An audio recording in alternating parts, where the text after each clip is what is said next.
February 1959. High in the Ural Mountains. 9 experienced hikers are asleep inside a single tent. Outside, the temperature is minus 30 degrees Celsius. At some point during the night, something goes terribly wrong. They don't put on their boots. They don't unzip the tent. They take a knife and cut their way out. Then they run, barefoot, into the frozen darkness. Whatever frightened them, staying inside felt worse than certain death.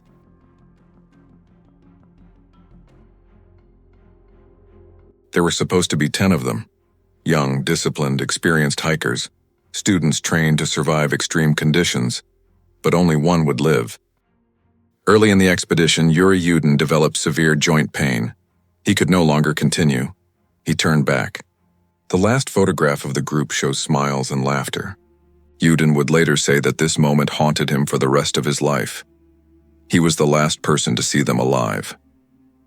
With one member gone, the remaining 9 continued deeper into the Ural Mountains.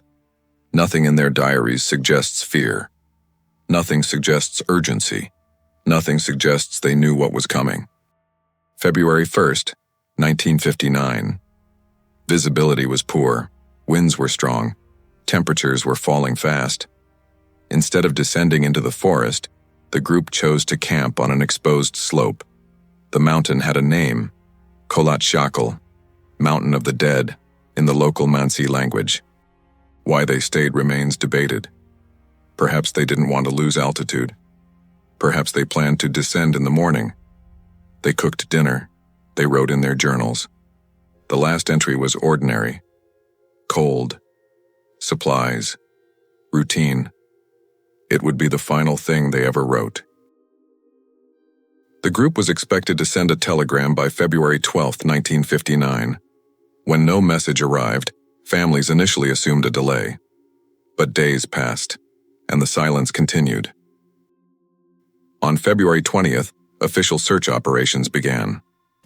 Volunteer students, local guides, and Soviet military units were deployed into the Ural Mountains.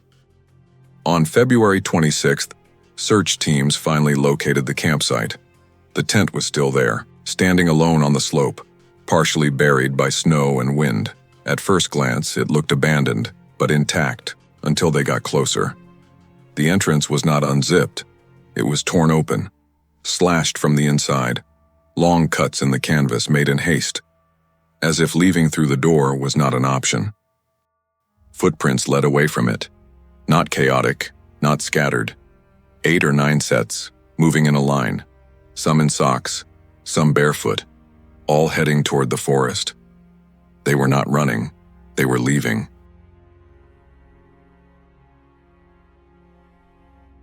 Later that same day, search teams followed the footprints into the forest.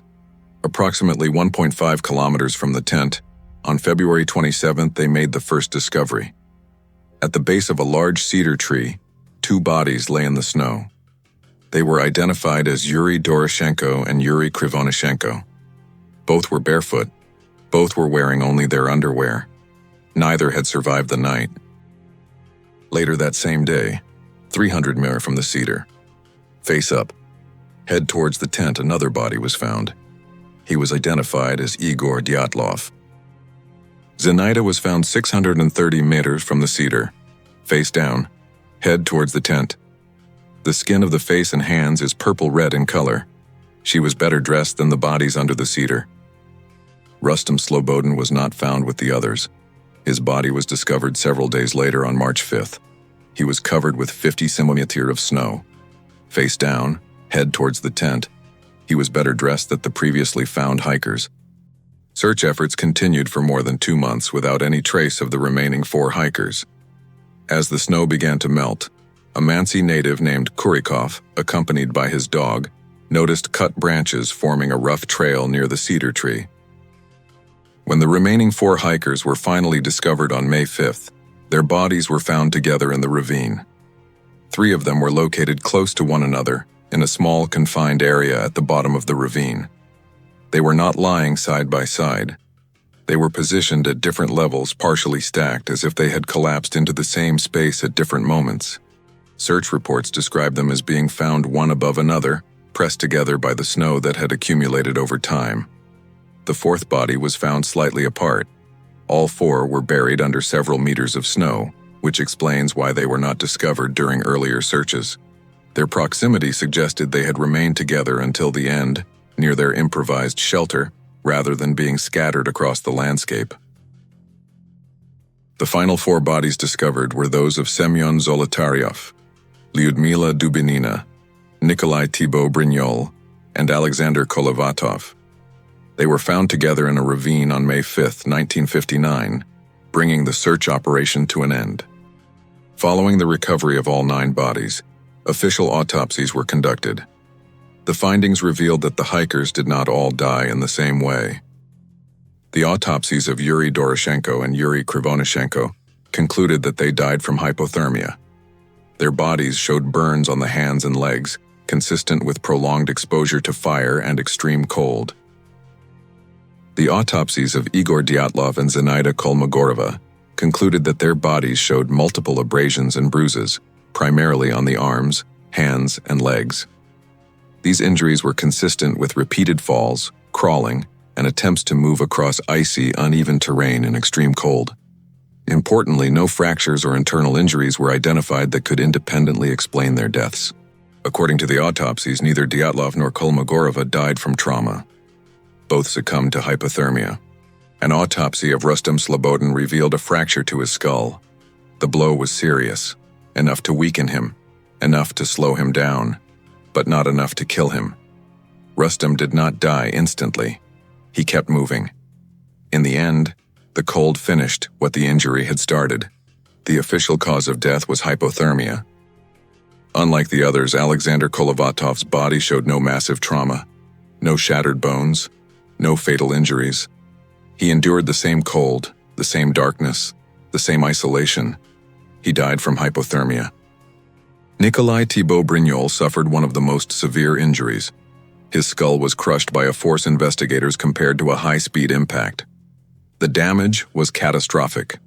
This injury alone was enough to cause death. No external wounds explained the force that struck him. He died from massive head trauma. Lyudmila Dubinina sustained extensive internal injuries. Multiple ribs were broken.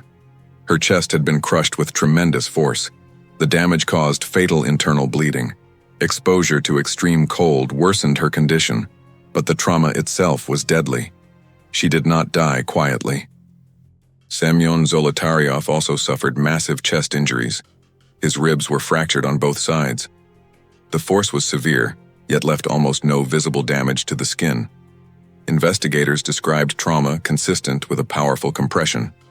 He died from a combination of internal injuries and hypothermia. In the end, there was only one survivor, Yuri Yudin. For decades, he lived with the knowledge that a simple turnback had separated him from the others. He reviewed the case files, he studied the photographs, he followed every new investigation. But he never claimed to have an answer. Yudin said that if he had continued the expedition, he would have died with the group. He spent the rest of his life asking the same question. Not what happened that night, but why he was the one who lived. Yuri Yudin died in 2013. The Dyatlov Pass Incident did not end in the mountains. For him, it lasted a lifetime. The funerals were held in Sverdlovsk in early March of 1959. Hundreds of people attended. By the time the final 4 hikers were recovered in May, the public explanation had already been set. The case was officially closed, but it never truly ended. The hikers were buried in Sverdlovsk, today known as Yekaterinburg. Today, all 9 members of the Dyatlov group are buried in the same cemetery laid to rest alongside the others. Over the years, multiple theories have tried to explain what happened at Dyatlov Pass. Some believe the group was forced to flee their tent by a sudden avalanche or snow slab. Others point to extreme wind conditions or infrasound, capable of causing panic and disorientation. There are those who suspect military involvement, citing reports of strange lights in the sky and traces of radiation on clothing. And some argue the truth was buried by the Soviet authorities, classified and never fully revealed. 9 experienced hikers entered the mountains. None of them returned. One survived only because he turned back. So what really happened that night? Was it a natural disaster? A tragic chain of human decisions? Or something that was never meant to be documented? I guess we will never know.